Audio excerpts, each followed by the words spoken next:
শাক রান্নার জন্য প্যানে রসুন দিয়ে দিলাম, আর একটু দাও,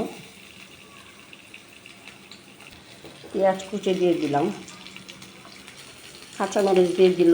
এখন দিয়ে দাও, কী যেন বলে, শাক দিয়ে দাও।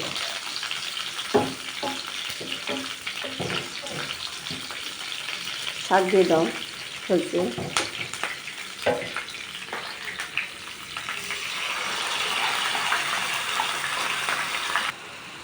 লাল শাকের কালারটা সুন্দর হয়েছে।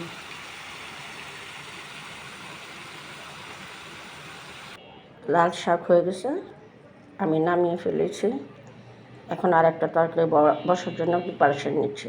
আমি আরেকটা তরকারি বসার জন্য প্যানে তেল দিয়ে দিয়েছি, কিছু পেঁয়াজ দিয়ে দিয়েছি, আর সামান্য লবণ দিয়ে দিয়েছি। আমি এলাচি দারচিনি, এখন আদা বাটা দিয়ে দিচ্ছি। আদা বাটা, এলাচি দারচিনি, তেজপাতা দিয়ে দিচ্ছি। আরেকটু দাও, রসুন বাটা দিয়ে দাও।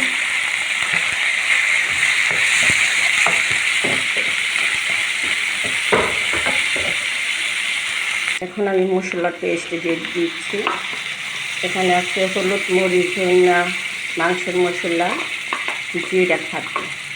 মশলার মধ্যে একটু পানি দিয়ে দিয়েছি, কারণ জ্বলে যাচ্ছে, তার জন্য।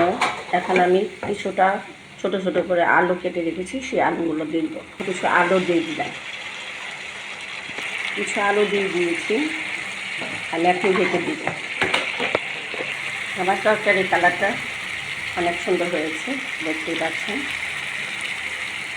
এখন কলিজাটি দিয়ে দিল, কলিজা ভুনা। তরকারির কালারটা দেখতেও ভীষণ সুন্দর লাগছে। এখন কয়েকটা কাঁচামরিচ দিয়ে দাও। কয়েকটা কাঁচামরিচ দিয়ে আমি বিদায় নিয়ে যাচ্ছি। এটা আস্তে আস্তে হইতে থাকো, কারণ প্রচণ্ড গরম রান্না করে, দাঁড়াতে পারতেছি না। তো আপনাদের কাছ থেকে বিদায় নিয়ে যাচ্ছি। আপনারা ভালো থাকেন, সুন্দর থাকেন, সুস্থ থাকেন।